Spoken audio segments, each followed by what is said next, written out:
Assalamualaikum warahmatullahi wabarakatuh. Bertemu kembali dengan kita berkaitan dengan pembahasan di kimia analisis, yaitu dengan subtema tentang kurva titrasi untuk asam lemah dan basa kuat. Nah, kurva titrasi itu adalah kurva yang menggambarkan hubungan antara volume titran atau volume larutan standar yang digunakan untuk titrasi dengan satu senyawa yang dititrasi. Biasanya senyawa yang ada di titrasi berarti posisinya ada di Erlenmeyer. Nah, misalkan saja di sini adalah titrasi asam basa, maka sumbu X-nya merupakan volume titran, misalkan natrium hidroksida, kemudian sumbu Y adalah pH larutan. Kurva titrasi ini digunakan untuk menggambarkan perubahan pH larutan pada titrasi asam basa ya, untuk setiap penambahan volume titran. Sehingga kita akan mengetahui seberapa banyak volume yang dibutuhkan untuk terjadinya perubahan pH larutan. Oleh karena itu, kurva titrasi ini juga dapat dimanfaatkan untuk menentukan jenis-jenis indikator yang cocok pada saat titrasi.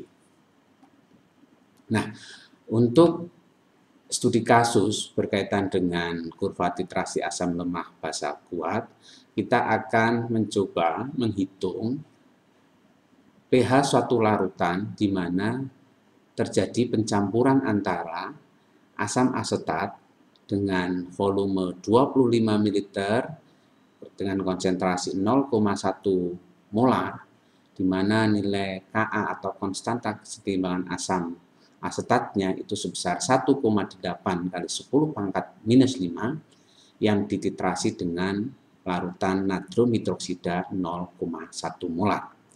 Kita akan menghitung perubahan pH larutan pada saat yang pertama adalah sebelum penambahan NaOH. Yang kedua adalah setelah penambahan 5 ml NaOH, ketika penambahan 10 ml NaOH, kemudian penambahan 20 ml NaOH, kemudian penambahan 24,5 ml NaOH, kemudian penambahan 25 ml NaOH, dan yang terakhir adalah penambahan 26 ml NaOH. Yang pertama, kita akan mencoba menghitung pH larutan sebelum ada penambahan NaOH. Sebagaimana kita ketahui bahwa asam asetat atau CH3COOH itu CH3COOH kalau mengalami proses ionisasi akan membentuk CH3COO- ya, atau ion asetat ditambah dengan H+. Nah, nilai konstanta kesetimbangan atau nilai Ka dari asam asetat dapat kita rumuskan. Ka sama dengan konsentrasi dari ion asetat atau CH3COO- dikalikan dengan konsentrasi ion H+ dibagi dengan konsentrasi asam asetat CH3COOH. Pada saat belum ada penambahan larutan NaOH, maka konsentrasi ion asetat itu akan sama dengan konsentrasi ion hidrogen. Maka kita dapat menuliskan ulang menjadi Ka sama dengan konsentrasi H+, ya, di mana konsentrasi ion asetat ini sama dengan konsentrasi ion hidrogen.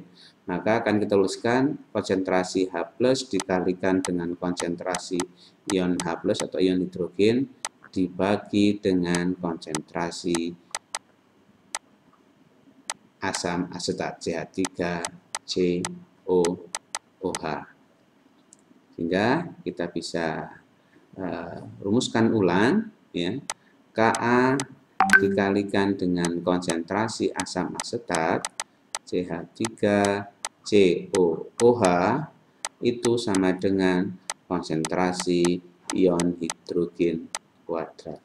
Oleh karena itu, konsentrasi ion hidrogen atau ion H+ itu sama dengan akar dari Ka kali konsentrasi asam asetat CH3COOH.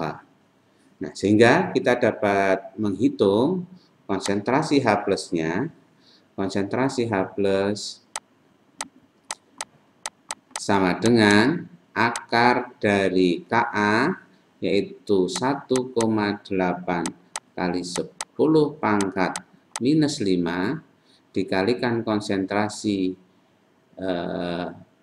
asam asetat, yaitu dikalikan dengan 0,1 atau sama dengan konsentrasi H+ sama dengan akar dari 1,8 kali 10 pangkat minus 5. Sehingga kita bisa memperoleh konsentrasi ion hidrogen sebesar ion H+ sama dengan 1,342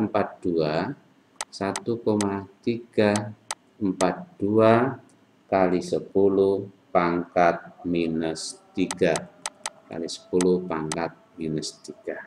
Nah, untuk menghitung pH larutan, maka rumus pH adalah pH sama dengan min log konsentrasi ion hidrogen sama dengan min log 1,342 kali 10 pangkat min 3 atau sama dengan 3 min log 1,342 atau kita bisa menuliskan sama dengan 2,87.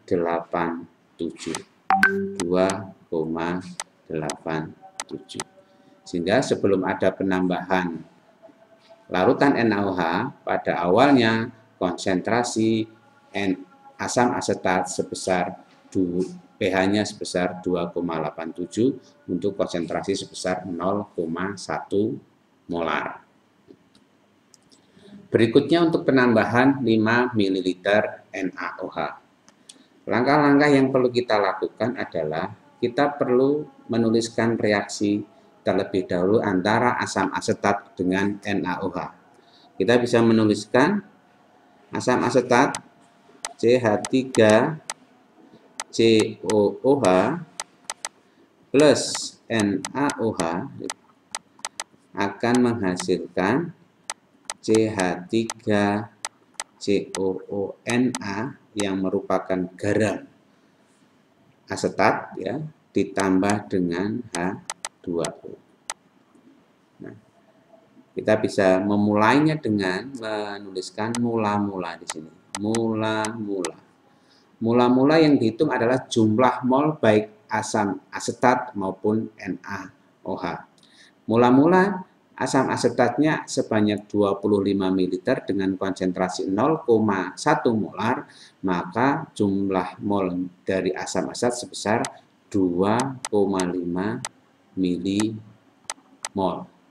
Sedangkan NaOH sebanyak 5 ml dengan konsentrasi 0,1 molar, maka mula-mula NaOH sebesar 0,5 milimol ya, atau dengan kata lain 0,5 milimol itu adalah hasil kali antara volume larutan NaOH 5 ml dikalikan dengan konsentrasi sebesar 0,1 molar. Kemudian berikutnya kita tuliskan di bawahnya adalah yang bereaksi ya, bereaksi. Yang bereaksi adalah jumlah molnya yang kecil. Nah, dalam kasus ini jumlah mol yang kecil adalah dimiliki oleh NaOH sebesar 0,5 milimol. Maka kita tuliskan di sini 0,5 milimol itu. Kemudian ini juga sama 0,5 milimol. dan telah terbentuk garam asetat juga sebesar 0,5 milimol.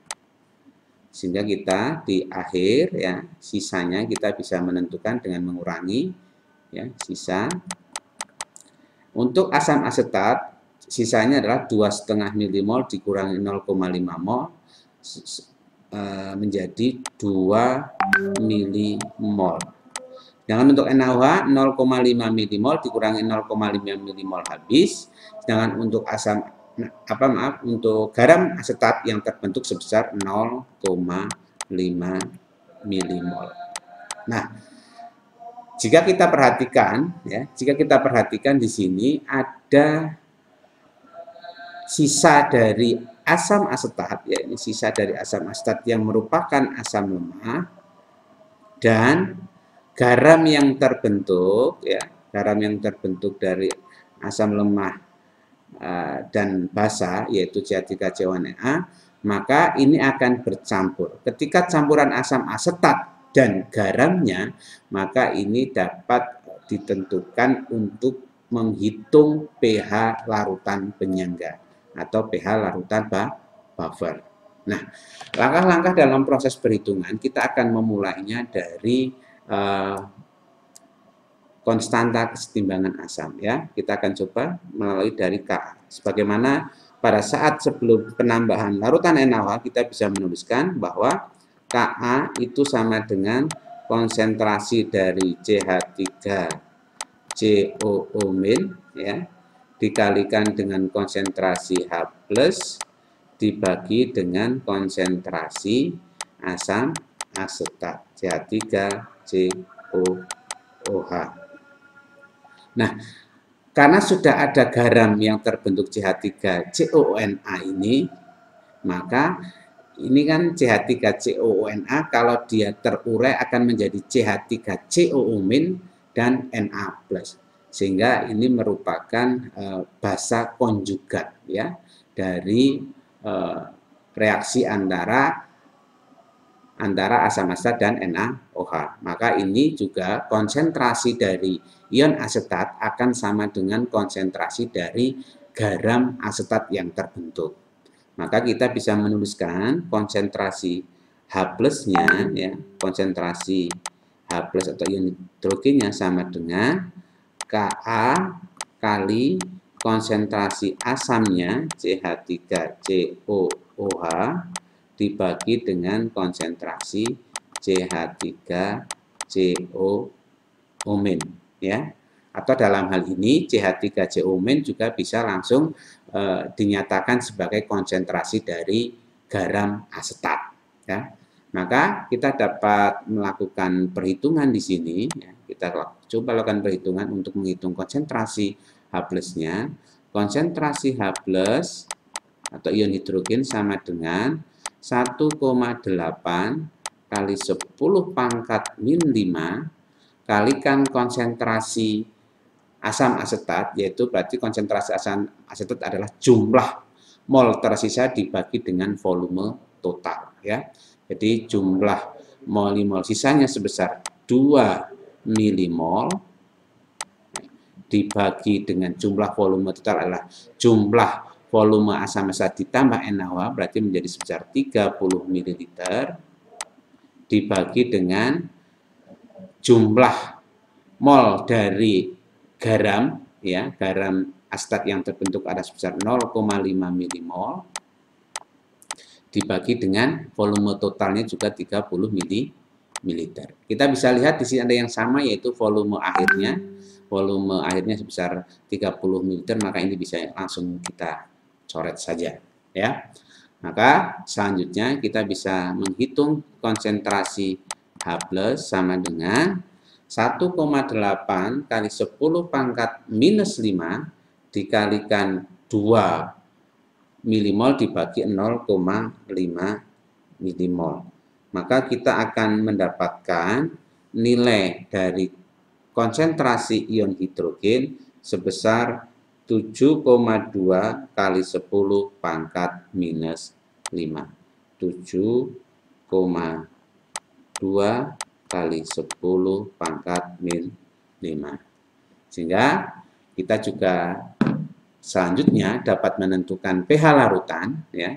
pH larutan, pH sama dengan min log konsentrasi H+ sama dengan min log 7,2 kali 10 pangkat min 5 atau sama dengan 5 min log 7,2 atau kita bisa menuliskan juga sebesar 4,14.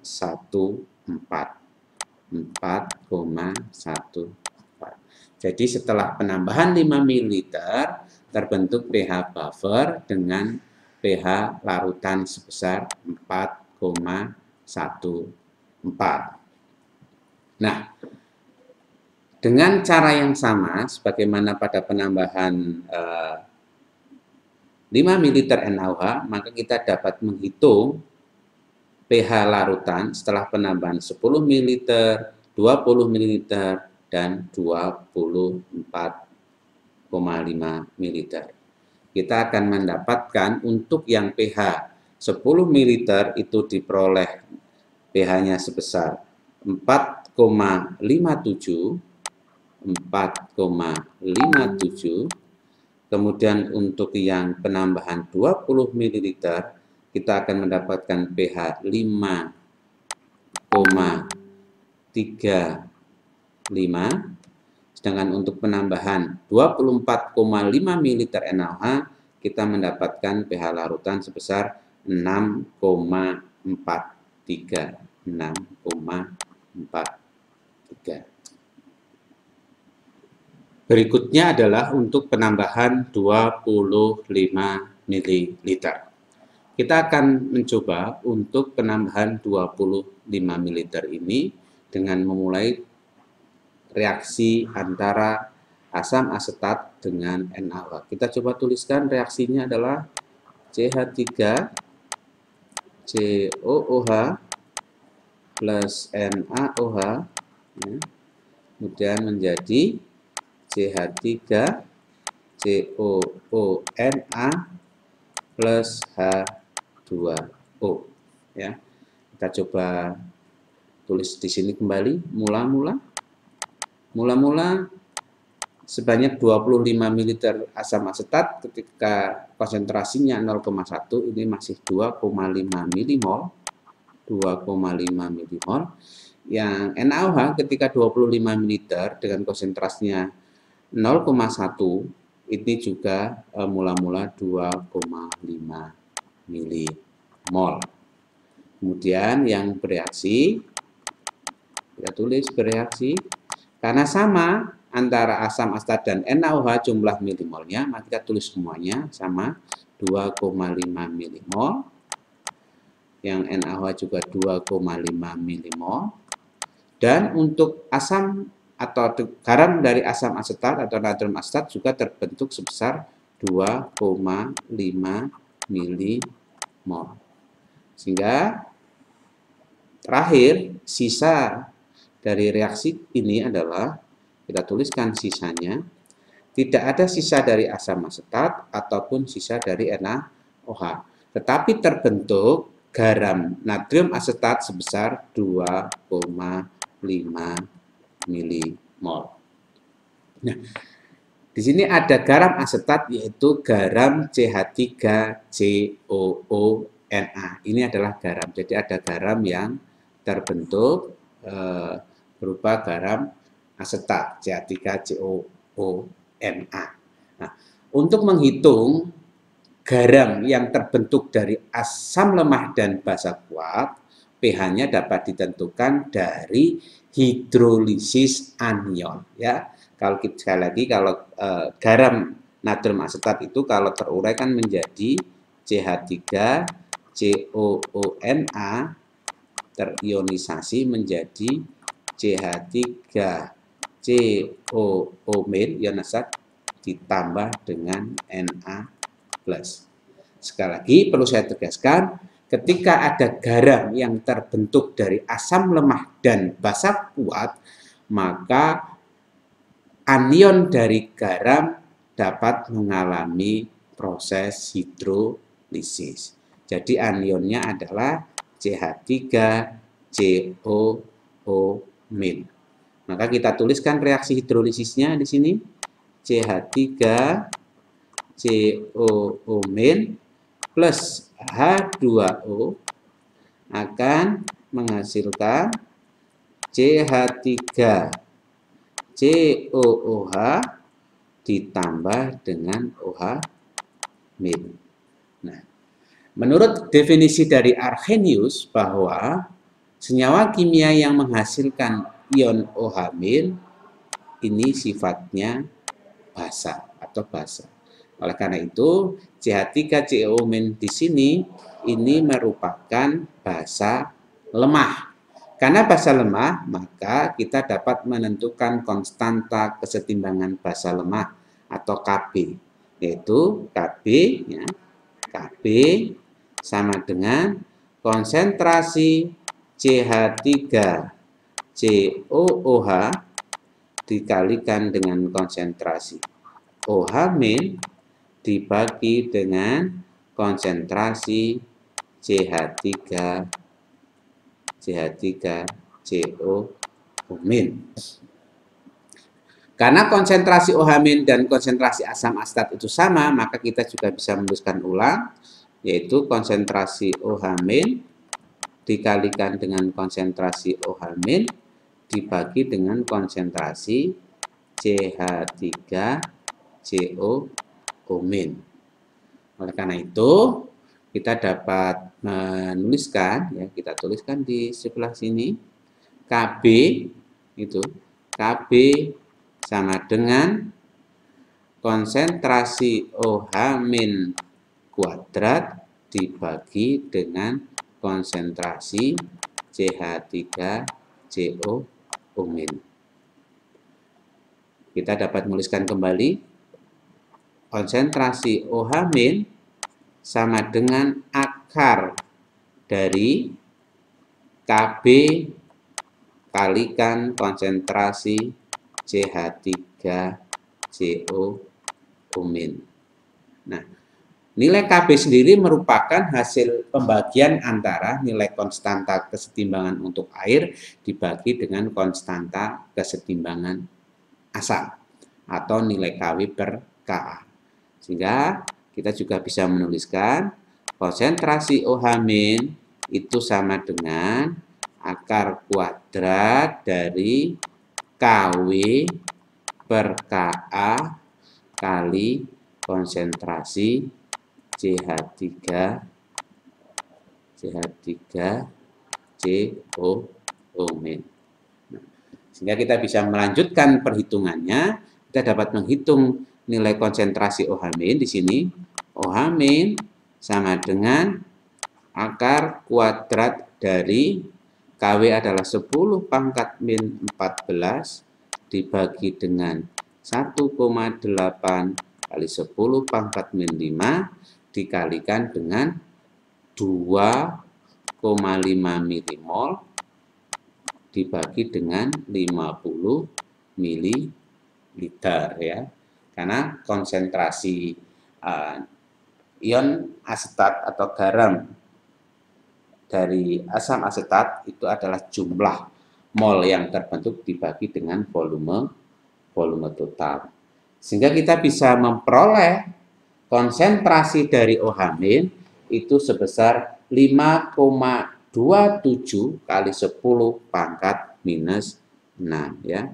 Jadi kita bisa menuliskan di sini dari hasil perhitungan ini konsentrasi OH- itu sama dengan 5,27 kali 10 pangkat minus 6.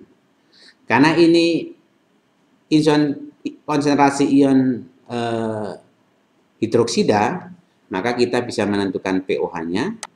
pOH sama dengan min log konsentrasi OH- sama dengan min log 1,527 kali 10 pangkat minus 6, ya.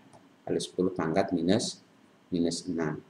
Dan diperoleh nilainya sebesar 5,28. Diperoleh nilainya pOH-nya adalah 5,28 ya. Nah, sehingga terakhir kita dapat menentukan pH larutan. Tadi kan ketemu pH-nya adalah 5,28, maka pada saat penambahan 25 ml pH dapat dihitung sama dengan 14 min pOH sama dengan 14 min 5,28 sama dengan 8,72. 8,72. Nah, ini adalah pH pada saat penambahan 25 ml NaOH. Nah, tadi di awal disampaikan bahwa pada saat penambahan 25 ml jumlah asam asetat dan jumlah NaOH-nya habis bereaksi. Atau dengan kata lain bahwa ketika asam asetat dan NaOH itu tepat habis bereaksi, maka dalam konsep titrasi itu yang disebut dengan titik ekivalen. Sehingga titik ekivalen pada titrasi asam asetat dengan NaOH pH-nya adalah 8,72. Yang terakhir adalah untuk penambahan 26 ml NaOH. Kita coba tuliskan kembali reaksinya antara asam asetat CH3COOH ditambah dengan NaOH membentuk CH3COONA plus H2O ya. Kita kembali tulis di sini mula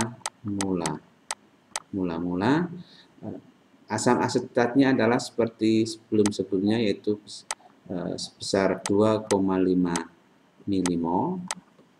Sedangkan untuk NaOH karena penambahnya 26 ml maka di sini adalah 2,6 milimol. Kemudian yang bereaksi, kita tuliskan bereaksi. Yang paling kecil adalah jumlah molnya adalah asam asetat, maka yang bereaksi sebesar 2,5 milimol. Yang ini juga 2,5 milimol. Kemudian juga terbentuk garam dari asam asetat sebesar 2,5 milimol. Kemudian sisanya bisa kita tuliskan.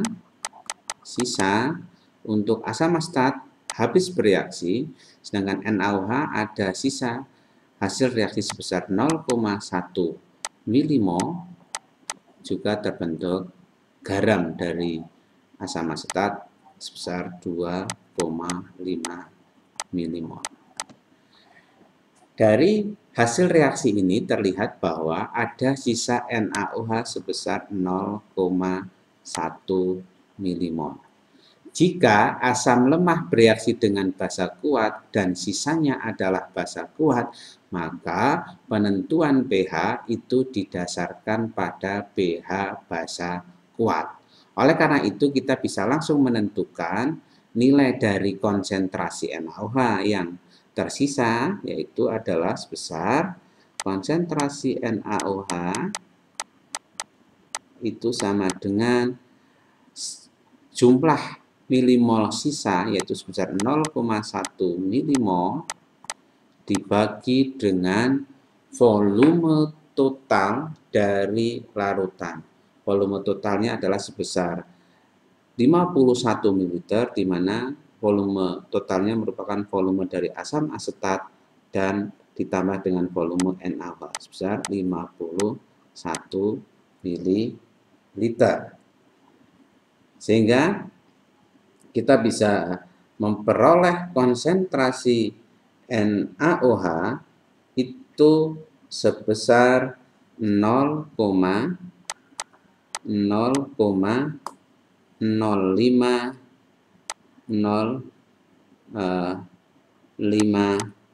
molar. Sehingga dari sini kita bisa menghitung nilai dari pOH-nya, pOH itu sama dengan min log konsentrasi OH min atau sama dengan min log 0,05 sama dengan 1,31. Sehingga pH pada penambahan larutan NaOH sebanyak 26 ml diperoleh pH sama dengan 14 min pOH atau sama dengan 14 dikurangi 1,31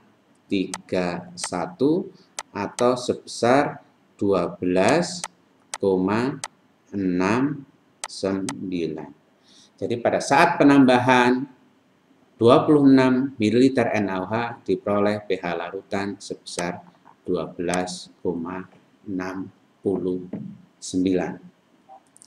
Demikian pembahasan berkaitan dengan kurva titrasi asam asetat dan dengan menggunakan NaOH.